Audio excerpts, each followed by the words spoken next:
the pictures. I see people in here. I don't know if they're supposed to use what. Hello. All of the pictures you put in, which you post, are they coming for Are they coming here? photo shoots? Like people stop by and get a photo. No, I'm pro it. Oh. And then we're live.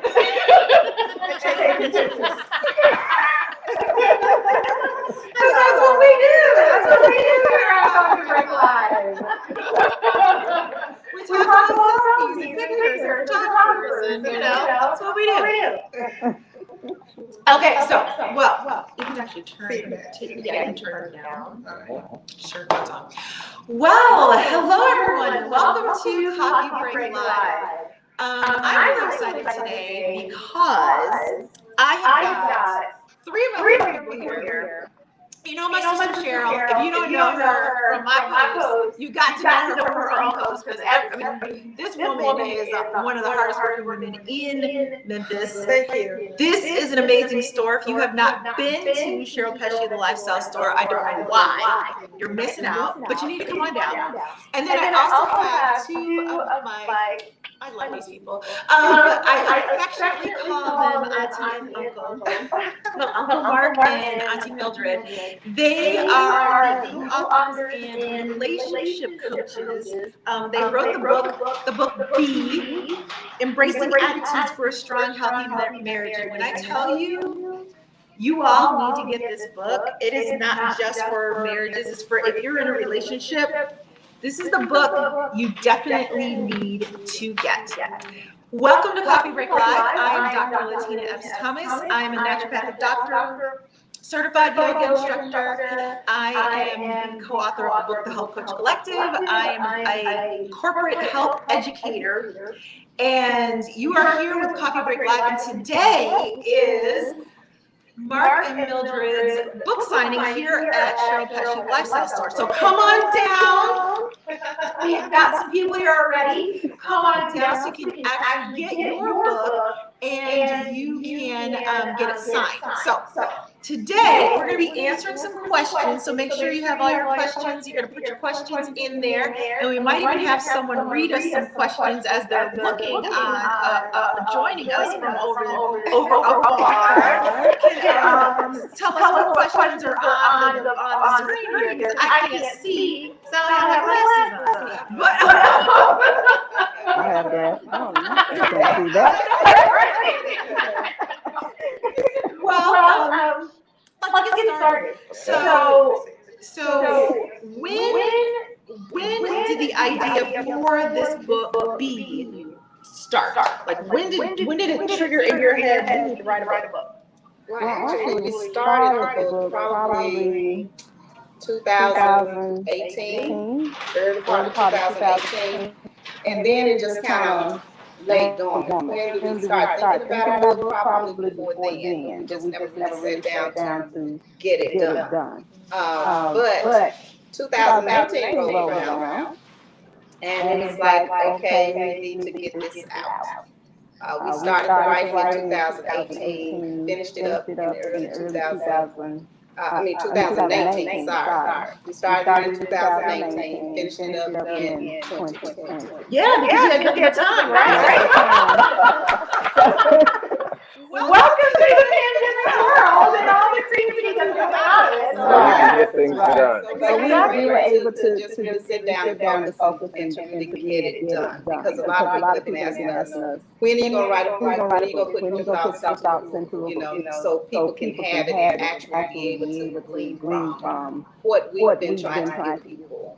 For individuals, right. So so that's why. Because you can't be around these two and not feel the love between them, and they like make you want to be a more loving person just by seriously.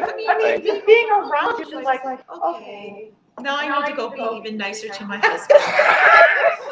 I'm already nice to you, Daryl Thomas. Don't even say anything. Once Mark was in the door, I was complaining about my relationship, and he's a good listener, and he listened, and then after I finished my rant, basically, he said, "So you should show him how much." He started to tell me things, so I got out my little pen and I was writing everything that he said, and then when I saw my partner, I said, "So I appreciate you." You are amazing. I appreciate your effort. And I told Mark later when I really read.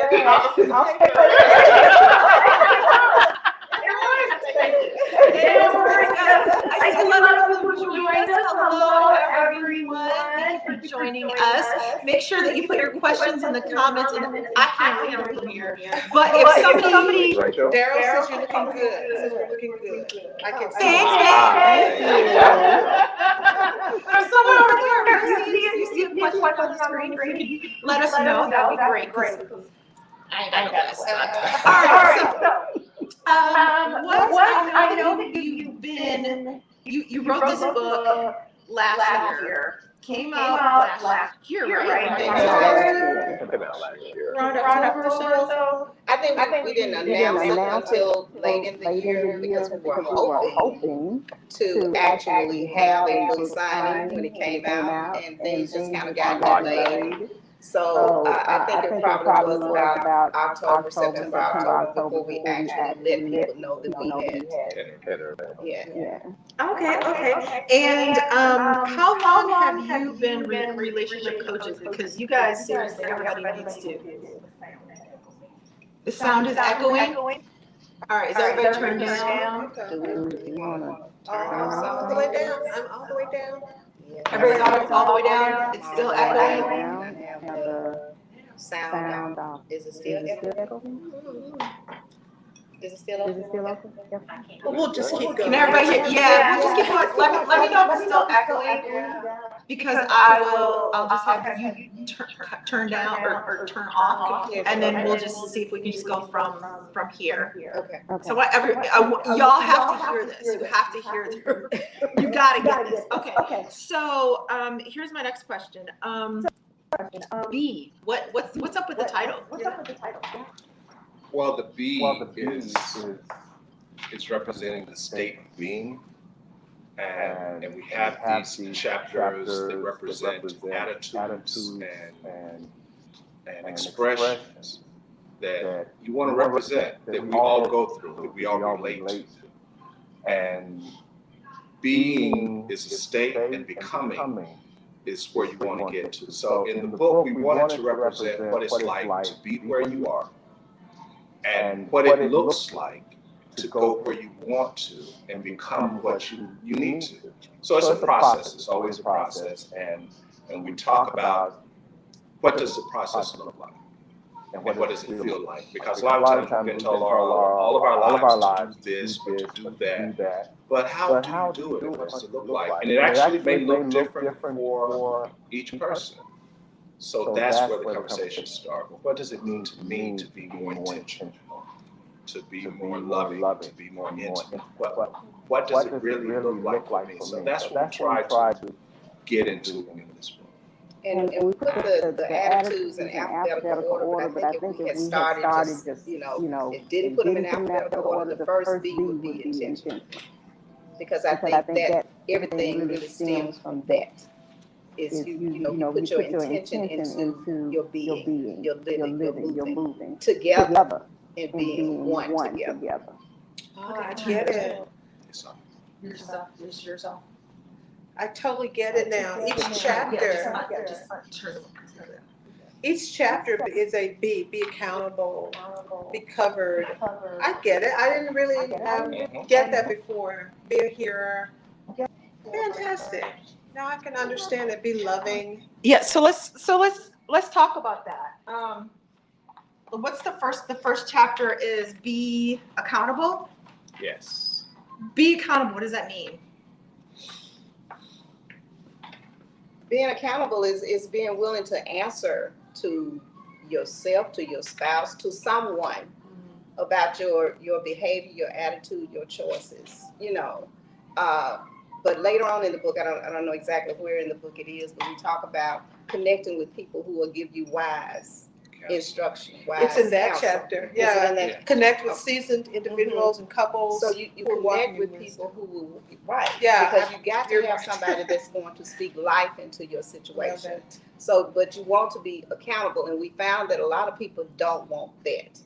And even, I mean, when we were earlier marriage, I always tried to find somebody that was able to walk us to our next level of being, if that makes sense. Yeah. Yes, absolutely. Absolutely. Someone with a vested interest, I guess, you know, who cares about you and cares about your relationship. And somebody that's not going to judge him because of what I say, Right. and not going to judge me because of something he says. They care about the couple. They care about the couple, How and we- there is no judgment that because you understand that couples go through things, you know. So how do we get you from this point to the next point? And that's our goal as we move forward and what we do for couples as well. Very good. I love that because you can find that, you know, friends of maybe just the female or the male, you know, you confide in them and then you get over it. Yes. But they're like, well, I'm out. I'm attitude. done. That I is can't, so I don't want true. nothing else to do with that person. I always tell my friends, if you're angry with your spouse, your mate, don't tell me if they do something bad because you guys will have made up and will be over, and I'm still done with them for life. Yeah. Like, for life. So that's a good point. Someone who's not going to. And everyone can't take that.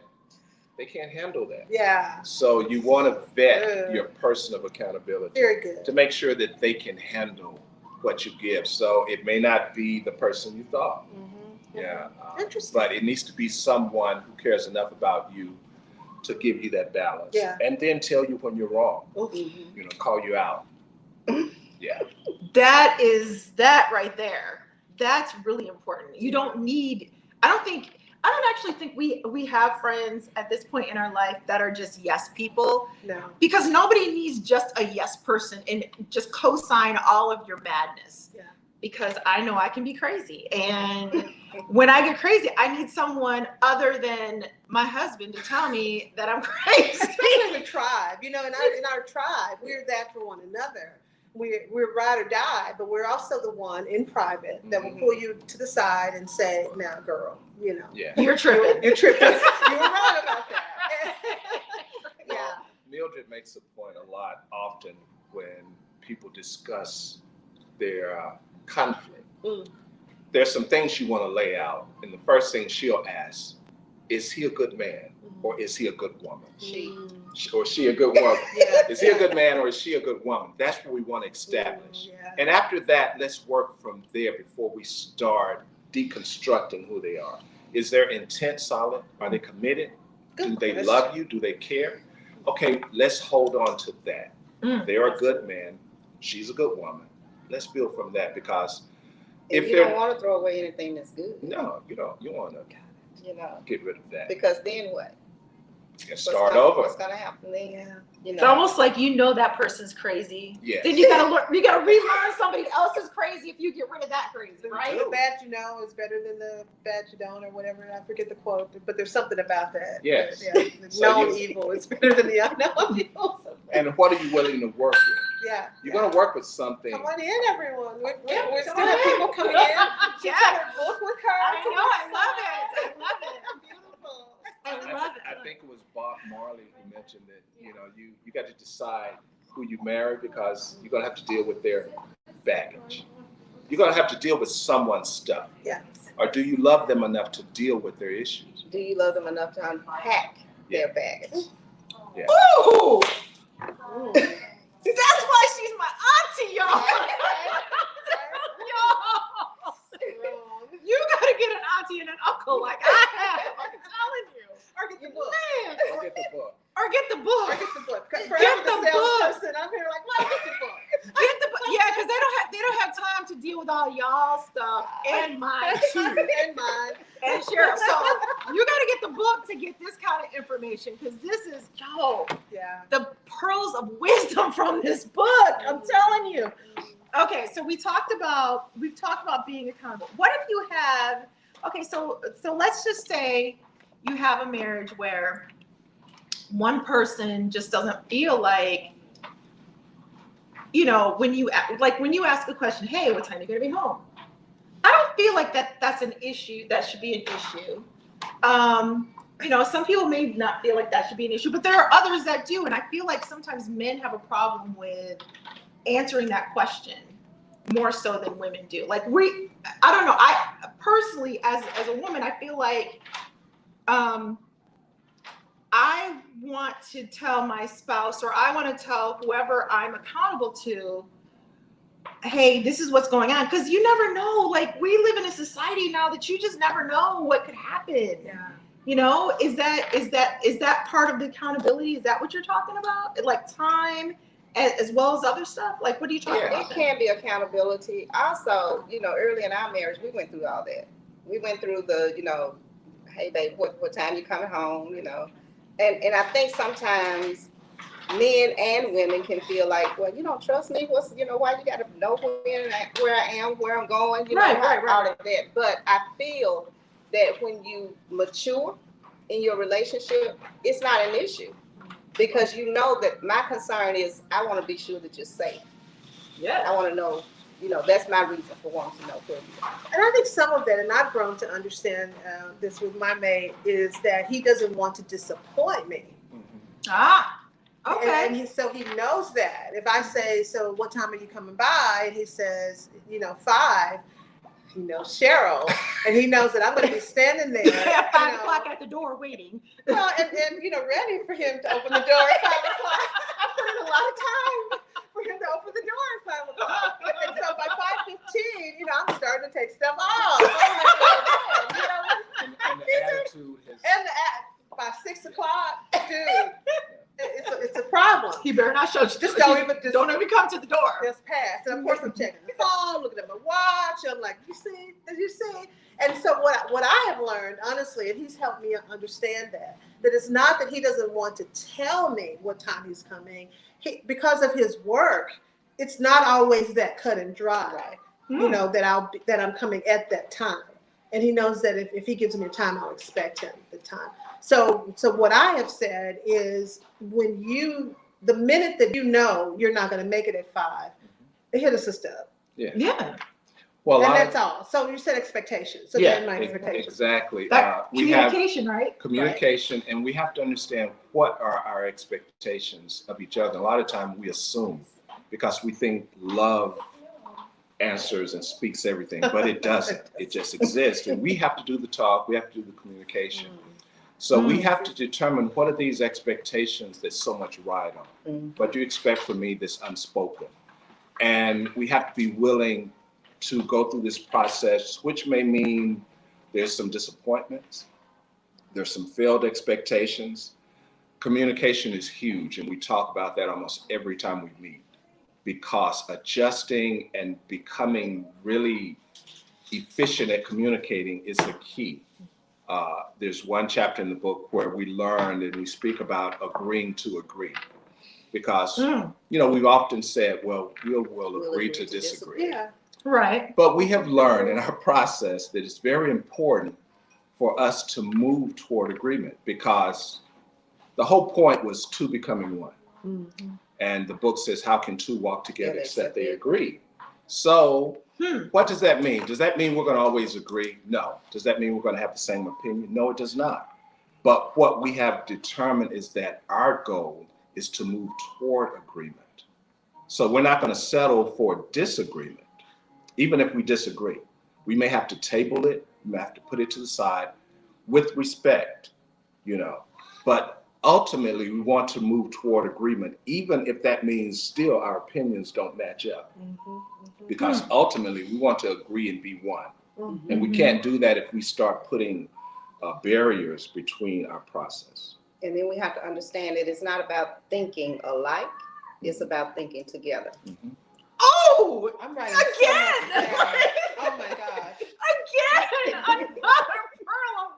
You just have like these one-liners that are just. Yeah.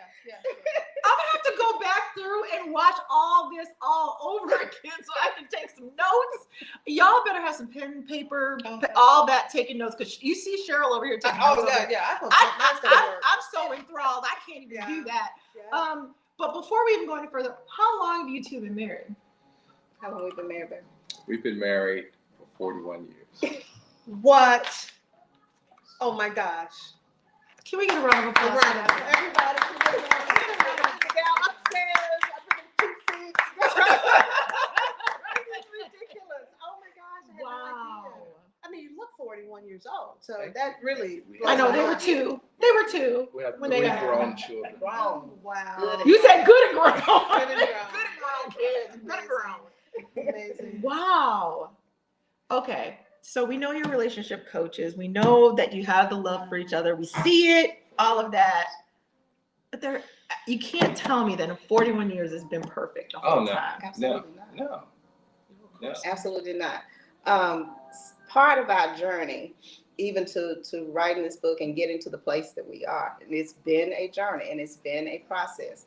We're not here to tell anybody that this has been a smooth and easy bed of roses type of journey, because it has not. We went through a whole lot of stuff. We got married when we were 19.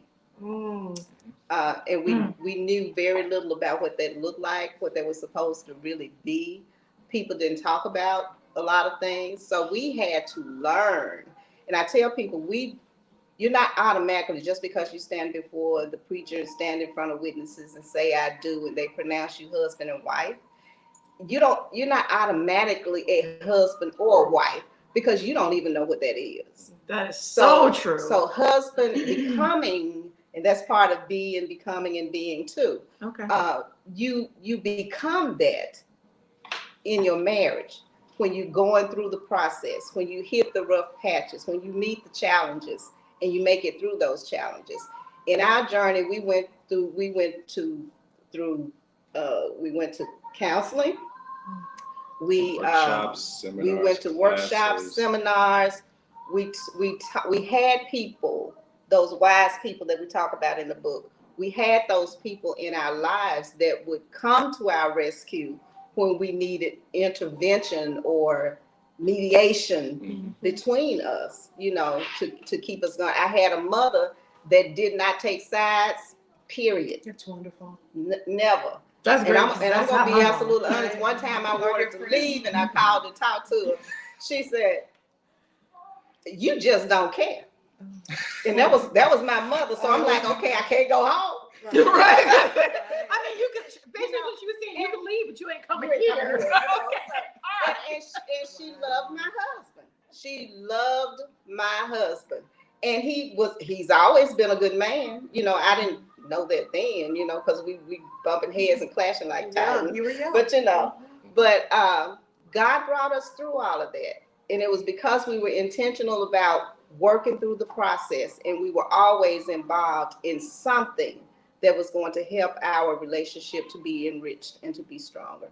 So I'm sitting here now making a list, and I would suggest that everyone do this. I think it's a cool exercise, making a list of people that I know who would have a vested interest in keeping my relationship together. Even though they're my friend or his friend, but they would have a vested interest in us both being together and happy. Because I'm not really that friend. Like I said, she'll cut you. I'll cut you. If Martina's mad at you, I'm cutting you the next time I see you. She's like, you're dead to me. You're dead to me. That's really difficult. So I mean, I come up with one name out of all the people. Out of the tribe, I have one name out of all my tribe, because that's kind of what we do. Well, we need somebody in every slot. We need somebody who can do all types of duties in our tribe. Yeah, true. So to fill these functions. Yeah. And that's why it's so important to vet your people. And for the longest, we didn't know what that looked like. We affiliate ourselves with people who liked us, but didn't have our best interests. And so sometimes we were used, sometimes we were misused, and they kept hanging around. We kept financing and entertaining. But we have to come to the point, if you're not good for my life, if you're not good for where I'm trying to go, if you hinder my relationship, I don't care if you're kin, family, mother, father, then I have to disconnect because you're not healthy. Yeah. Mm. Mm. I know y'all are getting something from out of this because I mean, okay, so we got be intentional. Well, this is one of my love languages. Be giving. Mm-hmm. Tell us about be giving. You're good at that with Tina. Yeah, she is. Yeah. She is. But I'm not really good at be forgiving. So let's go. So we're gonna go back to be giving first, and then we'll go to be forgiving. Because I probably need to hear that one the most. But let's talk about be giving. Well, but just like you mentioned, that's one of your love languages. All of the love languages are about giving. They are. Mm-hmm. It's just how we interpret what we receive. So if we're being giving, a lot of times we need to realize, well, what do we expect in return? Or do we have expectation? And sometimes we just want what we give. And that's what the love language is about. We give because that's how we see love, and we would like that in return. But if we don't actually communicate that with the people we're in relationship with, then they don't know. And that was our first introduction to the love language, is about someone giving a whole lot, but the other person not even understanding what that meant. And So, no, I was just going to say, and also not just in giving of things, but in giving of yourself. Because I think the whole book is about giving of yourself. You know, you give your intimacy. You be accountable, because if you're accountable, then you're going to connect with me more. You know, if you're being loving, so you're giving me your love, that's going to connect with me more. So I think that it's not just about the things you give, but it's about the self, your presence that you give to each other. and also in the giving, we have to learn in time that sometimes we give a lot, and if the other person isn't capable of handling what we give, then they may misuse it. That's the thing about trust. We talk about trust. And a lot of time our trust is injured, or we feel betrayed because, the romantic notions, we sing the songs that if I fall in love, it'll be forever. If I give my heart, it will be completely, or I'll never give my heart. But it's not probably a good idea to give your heart completely to another person without understanding what that means. See, we gave them our whole heart, but how did we know they were able to handle that? They had never been given a whole heart, a whole person. So when they bruised our heart, when they bruised our intention, we were injured. And then that's where the thing about forgiving comes in, because we lose trust. So we're going to talk about that, huh? We're going to talk about that. Okay, y'all, we're going to talk. You see how they segue back to the be forgiving, because that's my biggest issue. But go ahead. But we lose trust. Right. And we find that often we lose trust because we gave trust so willingly. We gave it openly. And then when the person misused or mishandled that trust, we were hurt, rightfully so. But sometimes we have to learn to take responsibility because we may have given them more than they could handle. And that's even in marriage, and we don't think about it. Because when we enter a relationship, we enter with that inclination, is I'm going to give you all of me. Right, because you've been taught when you're married, that's what you're supposed to do. But we have found that when you give that, it's just like Mark said, I may not know what to do with it. So if you give it to me, and let's say, for instance, if I'm holding this heart in my hand, and I have no idea what to do with it. Do with a whole heart. Then I'm holding it, but what do? I might rub it the wrong way. You know? I might break one of the arteries off the top that flows, causes the blood to flow. So what do I do with this heart that you've given me? And there's a quote that says, trust is earned in buckets. No, trust is lost in buckets. But it's earned in drops. So, is that how it should be? That's how it should be. Because if I allow my trust to come a little bit at a time, that means that you've done something to earn that a little bit at a time. Then I can fill the bucket. But if I lose trust because you mishandled me, or something, you bruised me. If I lose it, then that whole bucket is gone. and I'm That's injured. true. So now I've got to regain that trust. So in regaining it, that's going to be drip by drip by drip. So think about if we started out that way, instead of losing the trust by buckets and then trying to gain it back. So let me Being earn a little it. reserved Yeah. in how much you give. And that doesn't mean you don't love a person completely. It just means you don't give them all of your stuff without understanding what that means. Okay. I can And that's love, even in a marriage? especially, you can love a person completely, but that doesn't mean that you give them. And what we're saying your is whole on being. the onset, onset of a relationship, you know, just, and it's not that you're saying, oh no, I don't want you, you know, close to me, but you just kind of measure it out because you I don't want to say Learning you're this testing, you're person. learning. Yeah, you're learning this person. You know, you're learning each other. You know, what can I really trust you with? Mm-hmm. You know, there are 7 things, and I think we mentioned that in the book, that people need to discuss. And if you haven't discussed them before you got married, you need to discuss them after. Okay, well, what are those 7 things? Because y'all need to, they're not going to give us all 7. You're going to have to get the book to get all 7, but give us just like a couple. Give us about 3 or 4 of the things that people need to discuss, so then they can come buy the book and get the rest. Okay. Go on. I mean, there are essential things that 2 people who are entering into a bonded relationship need to have discussions about. Now, we say that you should have this, especially if you're entering into a committed relationship. Mm-hmm. And the 7 things, and I'll name a few, you can tell me when to stop. Food. Food? Faith. Wait, food like as in I'm Yes, feed what you I'm going to eat. What you're gonna eat. Food. together? What do you like? Yeah, what do you like? What do you like to eat? Okay. Food. Okay. Faith. Mm-hmm. Finance. Mm-hmm. That's all she said. We ain't tell no more. But anyway, You want to Okay, know the rest, now, don't you? let me You say got to that. come get the book. Because we ain't telling you no more until you get the book. And then we can Available at discuss it. Cheryl Pesce, the lifestyle. I know, right? 30-second commercial. and one of the reasons why we added food, you want to tell that story? Yeah. Tell me why food is You in don't have to there. tell them who it was. Okay, Just I won't tell tell them it. the- Okay, all of these seven topics, I can give you an incident where it caused such disruption that someone lost their life over these incidents. Food. Okay, simple as this. You're going to have to tell me the situation. There with food now, 'cause I don't understand was a that. couple where the spouse. But this didn't result in death. No, this was just an injury. Yeah. Okay. Not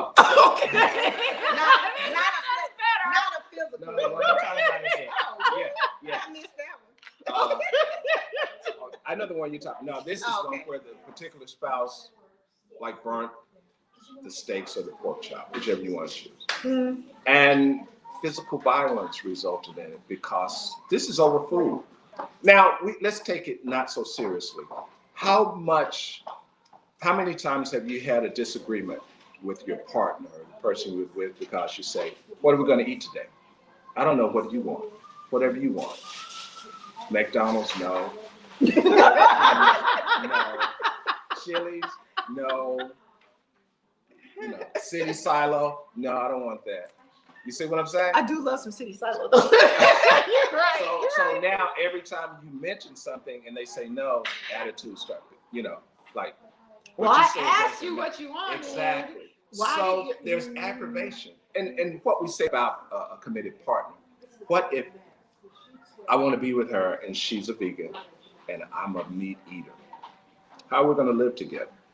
It works. It can work, but it cannot work without understanding That's and true. intentionality. That's true. Now, especially if she's a vegan. Now, if she's a vegetarian, it's doable. But if she's a vegan and no meat products and she can't tolerate the presence of that, you see what kind of That's true. friction that could create? Mhm. And that's just about food. Deciding what we're going to eat, how we're going to eat, when. It's a topic of discussion. It can be a topic of a point of disagreement. So, It can be. a I've simple had those conversation- agreements. Yes, Daryl Thomas. We've argued about that before. A simple conversation. That's food. We said faith, religion is so Oh, important. I almost think that's number 1. They all are essential. Did I say finance? Or You did said I- finance. Yep. Finance. That could be number one. Oh my God. So these conversations are extremely important, and I'll be 7, and some people say, well, you shouldn't talk about that like on the first date. You might run them away, and we say yes, that's the point. Because if we can't talk about these, and we're just talking, it's a conversation. If we can't talk about these, why do we need to be trying to get together? That's true. We can't have a civil conversation about how we're going to spend money, how we're going to eat, what we're going to believe. And there's 4 more, but you got to get the book. Yeah. So all these are essential, and we're trying to get to intentionality in our relationship. We want to do things intentional. We want to love intentionally. We want to create intimacy intentionally. And you can't do that without particular conversations. So what does loving intentionally look like? It looks like paying attention to all of the little things. It looks like adhering to the definition of love that we have in the book. And I'll let you see. No, not telling you what that is. Oh, you have to get the book. But basically, Well, I can just tell you one thing: love is not sporadic; it is consistent. it's consistent. But when you love someone based upon the definition of love that we take from our faith, is that it's a love that will do anything for you based upon what you need. Oh, that's good. Anything, I'll do anything for you. Now we say it when we're trying to romance. Mm-hmm. Yeah, we say it. I'll do anything. I'll drink your bath water. Whatever. And that's just gross. But I will give the definition of love, because actually it's a definition that we adopted from someone else. And the definition of love is the commitment of my will to my spouse's needs and best interests, regardless of the cost, to me. Okay, say that again. Love is the commitment of my will to my spouse's needs and best interests, regardless of the cost. And then we just add to me. So it's regardless of what it costs me. I'm going to make sure that person is okay, regardless of what it costs me. Their needs and their best interests. So when you say, what does it look like? If I run it through that filter, then it tells me what it looks like. So that means if it costs me to help them feel better or do better, then that's what I should do. Because I should always try to consider putting their needs and best interests in front of mine. And is that not an expression of love? Every time. And it's not, and we're not talking about martyrdom or self-sacrifice. And sometimes that gets confusing in our traditional definition. That's so scary, because we all think we're going to get hurt. Yes, because I'm thinking Right? that only works if both people are doing that, though. Right. Well, that's back to the accountability, back to the conversations, back to coming to the same commitment. We have to agree that this is what we're going to be doing. So that makes me ask about, because to me you got to make the right choice in the beginning.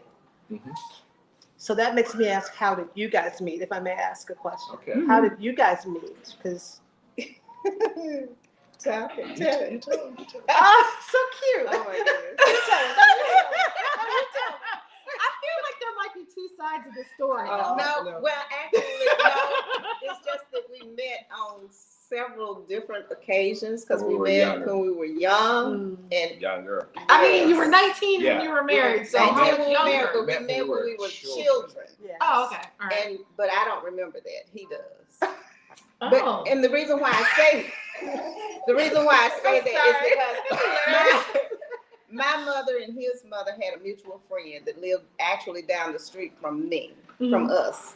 And we used to go to their house often to play, so he remembers me from that. I don't remember him. You're forgettable, Mark. Well,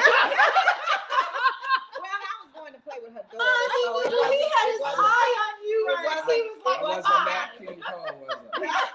Well, it wasn't about the boys. It was just me and her daughter. Good for you. You see what I'm saying? Yes, I did. So then, as we grew up, I think I visited the church where this mutual friend of our parents was attended, and she was a Bible teacher. Mhm.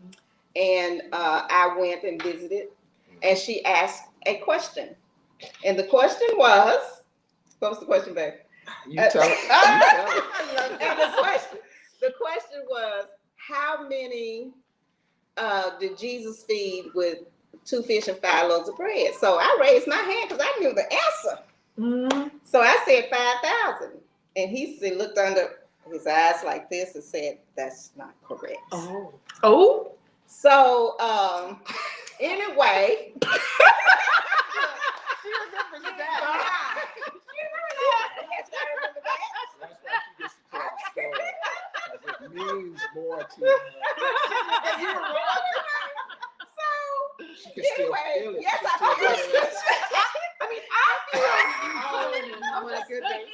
Oh my goodness. You- 40-something years ago. Yeah. So anyway, so yeah, so I thought he was a little cocky at that point.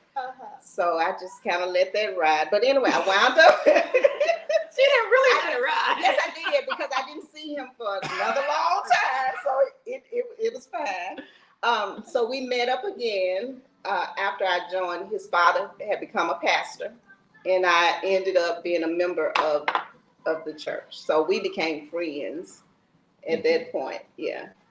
What I hear in that whole story is the foundation, the church. You had that church and family. Mhm. You had that mutual foundation that kept Right. bringing you into the same place, back together. And sometimes I think that's what we're missing in relationships, is that we don't have that foundation. You know, in the old days before COVID, you know, we'd go out and meet at the bar if you were doing that kind of thing, or the club as young people. And the foundation was not there. But the fact that you met in the church, at his home, with the family, I think it's very important. There was a time when you had confidence when you meet a person. First, well, who are your people? Yeah, exactly. And you met their people. Because your grandmother would say, yeah, and if you brought her home, who were her people? That's right. And you throw out a few names, and you would get a determination. That's right. That's right. I was like, well, you don't need to talk to them. Yes, I know. That's That's right.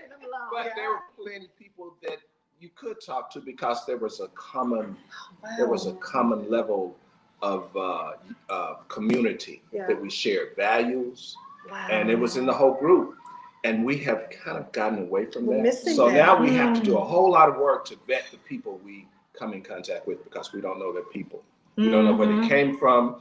We don't know what they believe, or how they believe, or whether or not they believe it. Yeah. You see what I'm saying? So it was a little different back then, and we're really trying to reestablish that in our group. Community. Can I tell the Avery and Liam story?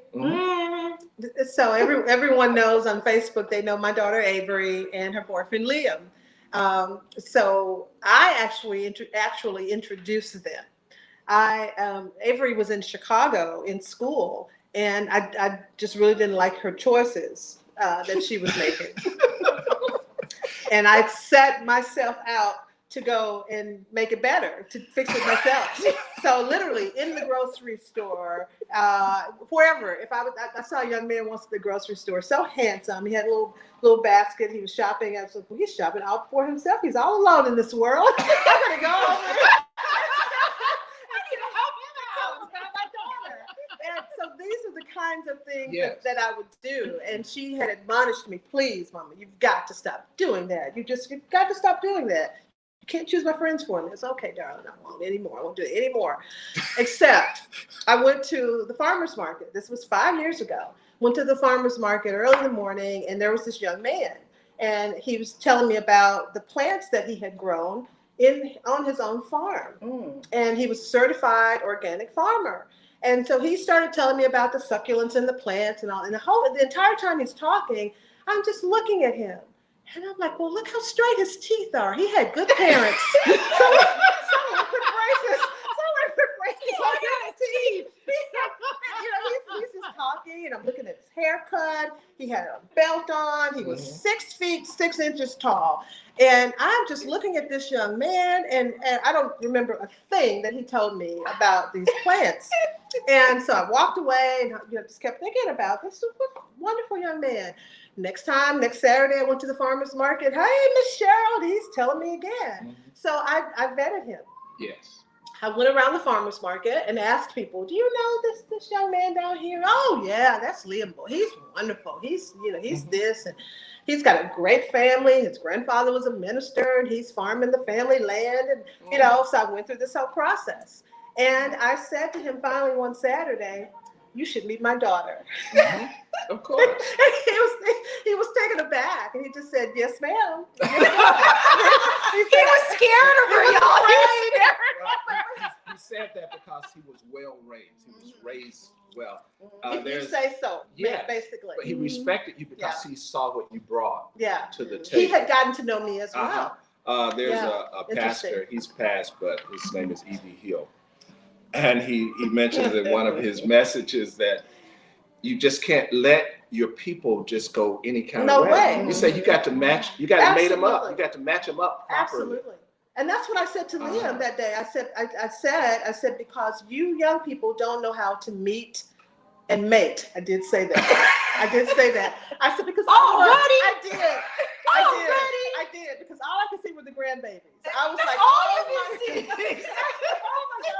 The grandbabies. Liam, we love you, by the way, not just because of grandbabies, but y'all need to get up on that. We need a baby in our life. Avery's in Chicago. It's 8:00 in the morning. She's in Chicago, and I call her, and she's like, yes, ma'am. I was like, I found him. And she's like, Mama, what are you talking about? I said, I found him. The baby's daddy. That's exactly what I found. And of course, she was like, here you go again. This last time. I said, I got a picture. He sent me a picture to share, and here's a picture of him. I sent her the picture, and she was like, maybe this one last time. This is the last time. The last time. And she didn't throw it out, though. Fast forward 5 years later, they're still together. They're inseparable. They've never spent a day where they didn't talk to one another. He got on the mega bus, went to Chicago, rented a U-Haul, loaded up her apartment, and moved her back here. Went and got her and brought her back here. And just the best thing I've ever done, really, introducing them.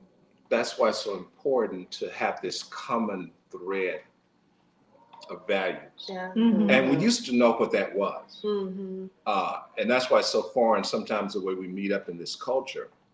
And we have so many issues in our relationship because we didn't come together in the best way.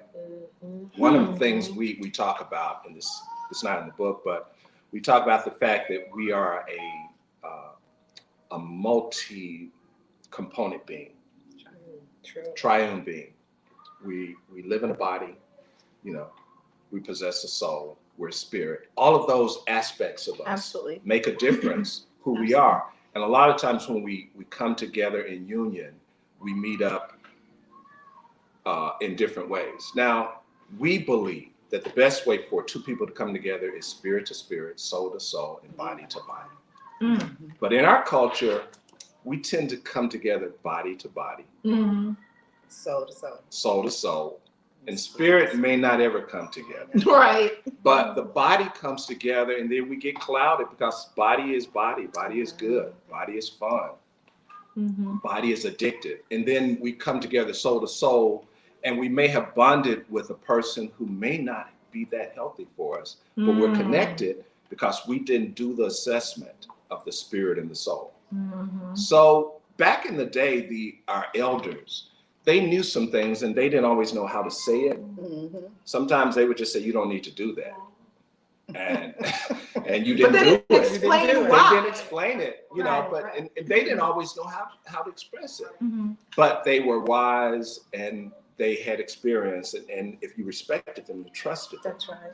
But we've gotten away from that. So That's right. a lot of times in our talking sessions, we're trying to go back and break it down in conversation where it makes sense. Because we live in a new age, and you can't just tell people what and what not to do. They have questions. And every question deserves an answer. Mhm. You know, in a relationship, why do I have to do this? Why does he do this? Why does she do that? We need understanding about temperaments, character, personalities. All of that comes to the table, and it's worth discussing. And also your history of origin, because we bring our family dynamics, what we were taught, how we were domesticated in our families. Mhm. We bring those together That is true. when we get Come married. together. So the challenge is to bring those things together, yes, but then take the best of those two things and make it your own. Mm-hmm. And become a new one. Because some of the things that you probably brought you didn't need, Mhm. you They know, weren't so you good need to stuff. discard. Probably a lot of these. I'm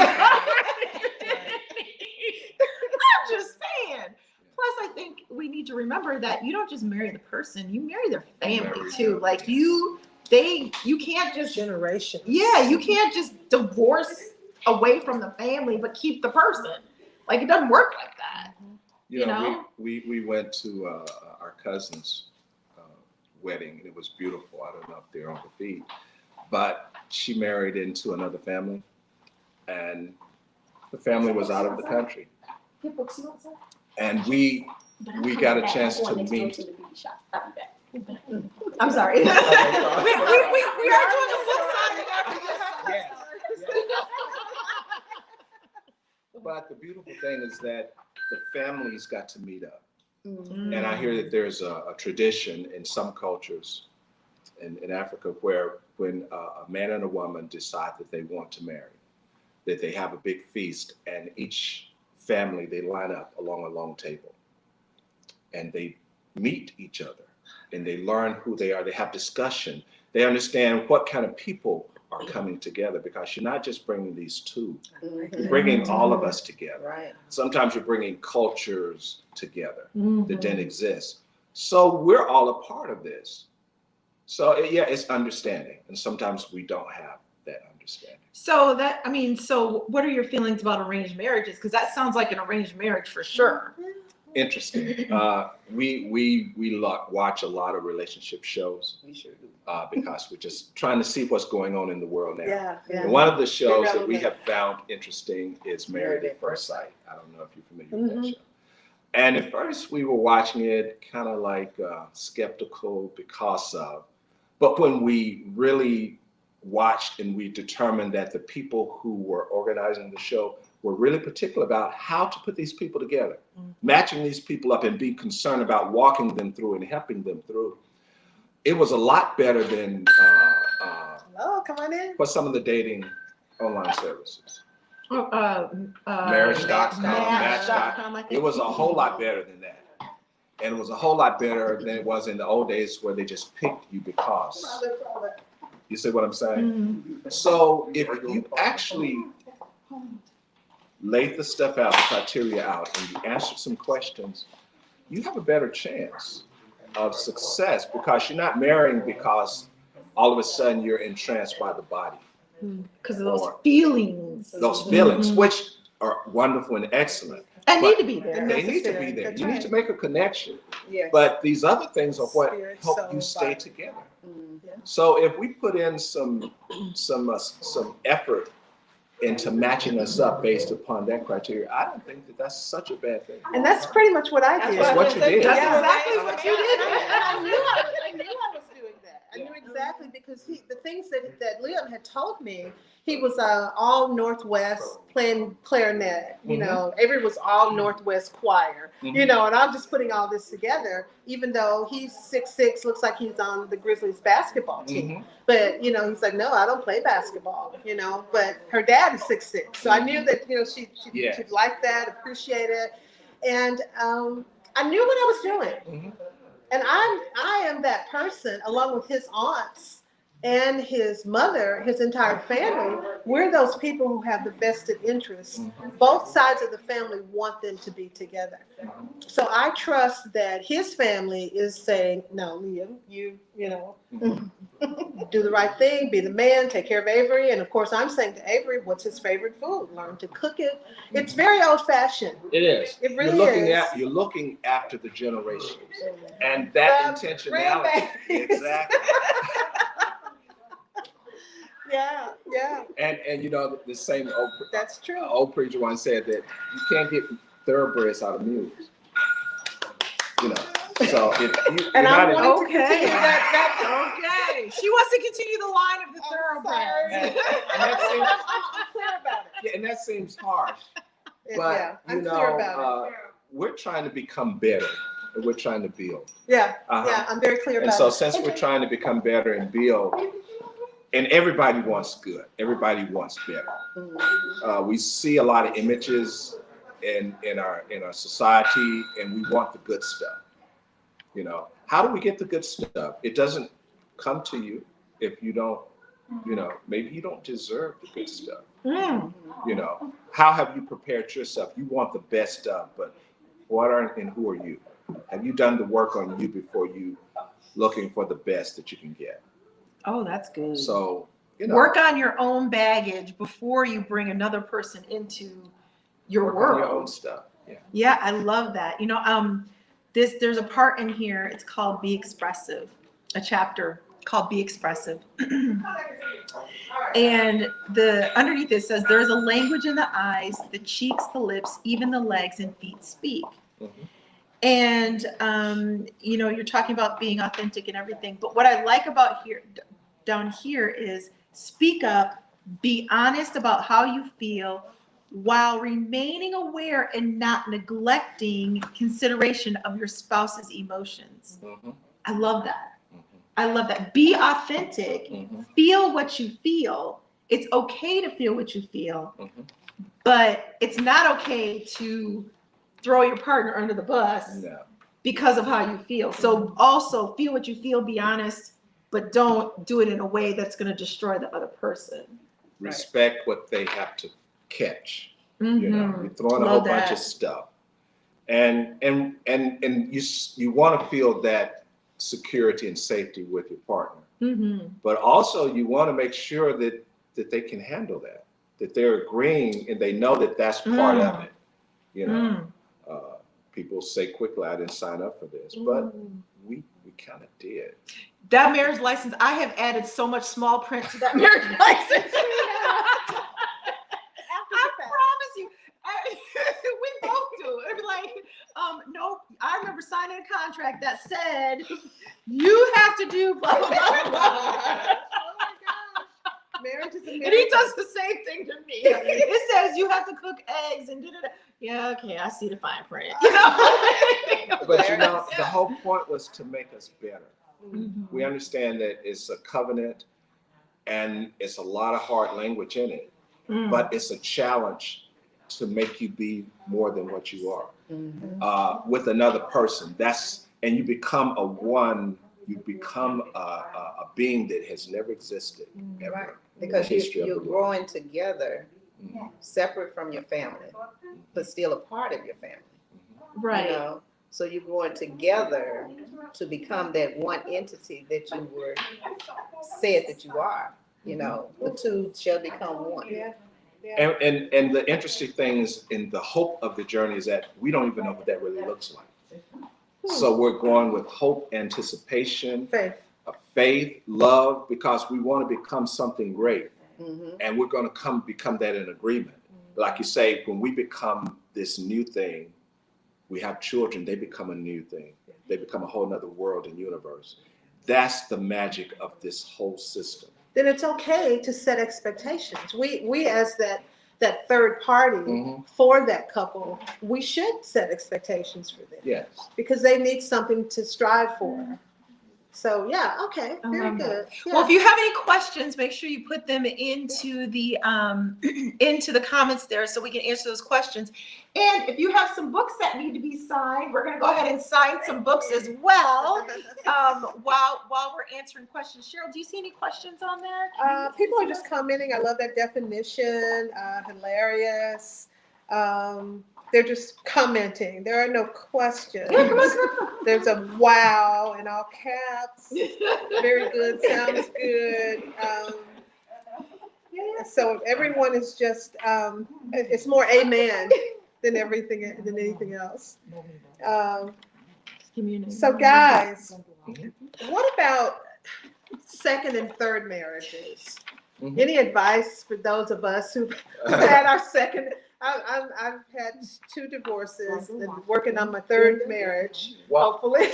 the thing that we say, you know, we've been married 41 years. Yeah. And during that time, we could have been married and divorced, and married and divorced, and married and divorced several times. Yeah. Because we came to points in our relationship that could have easily have ended the relationship. Yeah. And Okay, first of all, I just need to tell you that is very encouraging to know that y'all that I see that is perfect. I'm serious. My auntie and uncle that I feel like unbreakable, that you had moments where that it could not have been this. oh no, the reason So that why encourages me, and I'm sure a lot of you who don't say, who feel like, oh, I can't attain that. Like, how did they do that? Like, they must have never had a point where they were like, I'm out of this. Why am I even in this marriage? Why? I don't know why I married you in the first place. Like, you know. all those words and language, we know all of that. We know everything except for abuse. You know, we don't tolerate that. We don't tolerate any of that. And if you're in that, please get out now.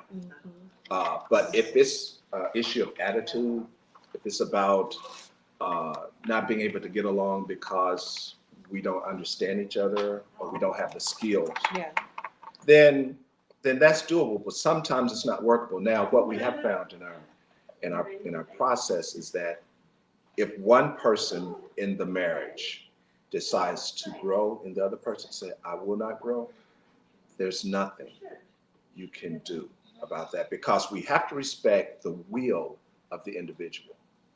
Now, that's why agreement and conversation is so important, because I can't move forward in our relationship unless she agrees to be on board. And if at any point she said, I'm out, and if she checks out and she agrees, I mean, it's really intentional. It's not like just an attitude or her feeling or mood. Right, but oh yeah, it's sure. Permanent out. I can try to convince her back in, but I have to respect her will. Yeah. She's a whole independent person. She's not, and we talk about, we're not halves coming together to make a whole. She's a whole, I'm a whole. And I need to respect her. So if the union comes to that point, then no, we can't hold that together. And if we move from that relationship to another relationship, the hope is that we take the wisdom from this relationship to that relationship.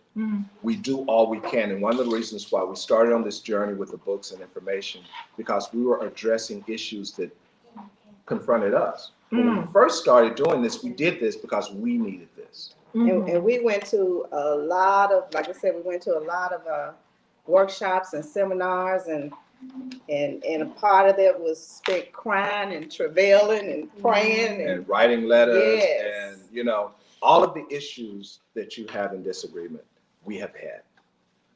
Being in the same bed and not wanting to, don't want to touch, just get some space, all of that. Being in the same space and not speaking and not knowing what to do about it. So we found that you can learn to do something about all of these issues. Very good. We sometimes talk about it as the art of engagement or the art of war. How do we come together in confrontation and conflict without killing each other, or without injuring each other beyond, repair? Yeah. Because sometimes, because we don't know how to do, we bump heads and we injure each other inadvertently. And we have to learn what that looks like, and we have to learn how to forgive and repair. And if we don't learn that, then often the union won't survive. Cheryl, you said we have some questions. Yeah, we have some questions. Rachel wants to know, why do you think families got away from being included in the process of choosing mates? And do you think it will ever get back to that? Well, I think because the world and time has changed. We live differently. Our culture and our subcultures operate differently. There was a time a lot of things was based upon community, family, and church. And it's not quite like that now. So that affected how we choose and who we choose. You think we'll get back to it? We can. I hopefully, I'm looking in our group, we're trying to reestablish those kind of connections. I believe, I mean, obviously. I really do. Yeah. We're talking about the things that people didn't talk about, how important it is to keep these ties together, whether it's living in the same community, sharing common goals, but being linked to each other in an integral way where we will always be linked. Even if we're in opposite ends of the country, we're connected. And there's accountability in that connection. So yeah, we can get back to that because it's extremely important to the health and the life of our culture. I believe that too. I love that. Yes. Yeah, I believe that too. And another question, Chica asks, is it the spouse's responsibility to make, and she put make in all caps, is it the spouse's responsibility to make the other spouse happy? Perhaps a very misunderstood concept.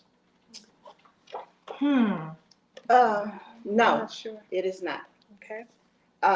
My husband can contribute to my happiness, but when it comes down to my happiness, I have to be happy within myself. Because a lot of times we're really not happy with ourselves. So, and we look for our spouse to really come in and to make us happy and to feel what we haven't really felt from anybody else necessarily. You know, so for me, it was the fact that I needed to be happy within myself. Yeah. Right? Yeah. Happiness and the completeness. And sometimes a lot of these issues don't come up until we link up with another person. Because when we're by ourselves, we think we're perfectly fine. I had a preacher preach that sermon. The title of the sermon was Reasons for Relationships. And he went through all the many myriad reasons why we should be in relationships, friends, spouses, children. Because we don't We get learn a things full about picture. ourselves. Yeah, we That's don't right. get a full picture. And then when we get with someone and we start seeing things and recognizing things, and sometimes we mirror things in them. And sometimes we're upset with them because of what we see. And so we crash and we clash. Yeah. And we don't know what to do. And we just want everybody to know that all of those types of clashes and conflicts, they can be fixed. Yeah. And I'm going to share this story, and it's a story about myself. One of the things you're talking about, you know, is my spouse responsible for my happiness? And like I said, for a long time, I thought that, you know, you're not making me happy. You're not. But one of the things that I found out about me is, you know, like I said, we bring things into our relationship, and sometimes we don't even know we're bringing it into the relationship. I had a father that was not in my life, you know. And when we got married and we went through counseling, one of the things that came out in that was that I was expecting him to fulfill some of the things that were missing from that lack of relationship. So, you know, sometimes we come in, we talk about expectations. Sometimes we have unrealistic expectations of each other, you know. So we have to try to kind of fine tune that and find out if what we're asking for, is it realistic? Or is it unrealistic? Is it possible for him to make me happy? And how much is he going to have to do to make me happy? Because if he does something that kind of makes me happy today, is he going to have to do more tomorrow? Hoops, jumping through hoops. Yeah. That doesn't work. No. And what we're really advocating now is that sometimes we find out in the course of dealing with relationship issues is that sometimes that individual may need to examine themselves. I think we started with that, didn't we? We started with you don't bring your baggage into it. Because sometimes you can't fix a relationship until you balance the sides of the equation. That's huge. That's huge. We have to. That's a pause moment because I'm reminded of the India Ari song. You know, I'm ready for love, and so that makes me say, well, maybe maybe you're not ready. Maybe you are supposed to be spending this time and use this time instead of spending it searching, seeking, saying, why don't I have a mate? Maybe spend that time looking at who you are and what you can then bring to the table. I mean, that's huge. I think that's huge. One of the most important things in marriage and divorce and what we also advocate is that if you get divorced, there's an organization that deals with divorce recovery. And it actually requires you to go through this course where you examine, how did I get here? Yeah. Because you might want to know how you got here before you jump back into another marriage. Because if you don't really understand that, Right. you may really think it was all of them. Yeah. Right. And that's better to me than marriage counseling. You know, I think everyone should do that. Yes, and Wow. because that's about finding out what I'm about, what I need, what I expected, and then not looking to another person to meet what I need to complete in myself. So with that said, is this a good time to share their contact information? Because I'm sure people are like, how can I? Right. So people are asking, how can we get them? Okay, so tell us about how they can, number one, you can get the book here. Cheryl Pesce, The Lifestyle Store, in Laurelwood. If you are not in this area, can they get it on the website? How can they get this book if they don't live in this particular area, can get to Laurelwood? Right now, the book is exclusively on Amazon, and we can add that to the comments below. We'll put the link in below. And also, Cheryl is going to add it to Pesce.com. her site. Yeah. Yes.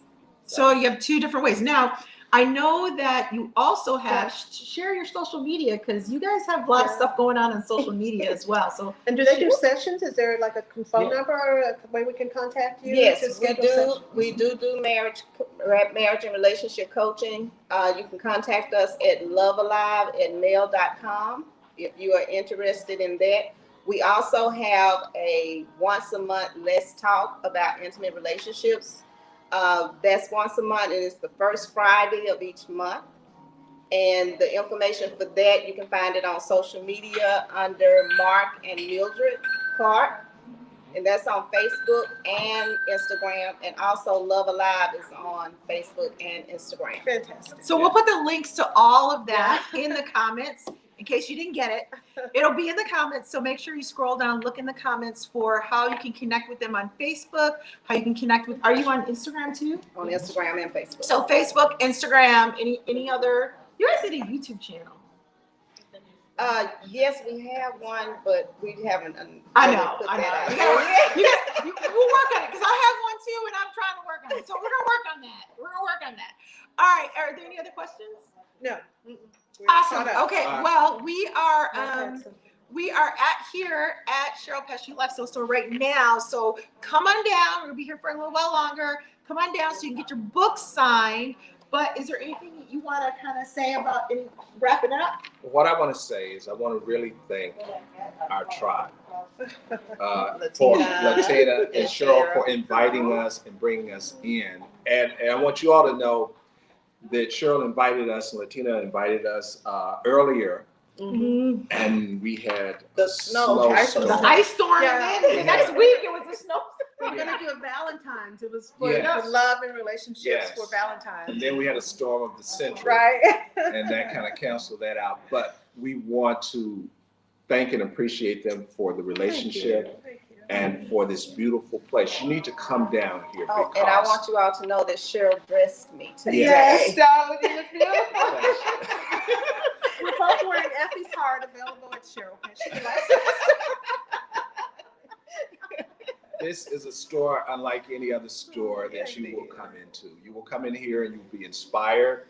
It's beautiful. You'll be amazed how it's just put together. And if you come one week, you come another week, it'll be different. Yeah, we do that. Things move around, and Cheryl will say everything in here is for sale. Everything is for sale. Except the people. No, tie yourself down, because if I get the right offer, so everything you see is for sale. It's a beautiful, wonderful place, and the atmosphere is excellent. So come on down, even when we're not here. Come by, lock this in, lock the social media links, and come on down. And if you're out of town, when you're in Memphis, stop here. Yeah, you can follow me at Cheryl.Pesce on Instagram and Cheryl Pesce on Facebook. And we're open 7 days a week, so we're always here. Yep. Always. So, well, I want to thank all three of you, because this has been amazing. We've had a ton of comments, people loving it, people, loving you guys. I hesitated to share them with y'all, but I felt like the world needed to hear them. Just as Only long child, as selfish. Give birth to herself. Oh my gosh, what are we gonna do with this one? However, I felt like the world needed to know these two amazing, incredible humans. Not only are they they've always been supportive of me for everything. And I really appreciate that. And I really appreciate you coming on Coffee Break Live and speaking to our audience and always being there for me. And you guys, we've been doing Coffee Break Live for a year. I saw that. How A cool. year. Yesterday, I think, was the first one. A year. We've been doing this a year. I mean, it's been an incredible ride. And we talked about, we've talked about everything. We've talked about relationships. We've talked about colonics. We've talked about racial strife and riots. And we've talked about so much stuff that, yeah, I'm just excited to see what this coming up year is going to be for Coffee Break Live, because it's always changing, evolving, and growing. And I want to thank all of you for watching and being there, and for helping to create this community of Coffee Break Live crew. So in the comments, another thing, put down if there's anything you want to see more of in Coffee Break Live. This is all about all of us staying connected and being together and learning and sharing and growing. And so if there's anything that you would like to see on Coffee Break Live, put that in the comments. I'm absolutely taking suggestions. Anyway, on that note, love you all. Thank you very much. And as we always end, remember, you're already a winner because you woke up this morning. See you. Have a great weekend. I'm not going to say see you tomorrow. Have a great weekend, and I will see you all on Monday. Bye. Bye. Thank you.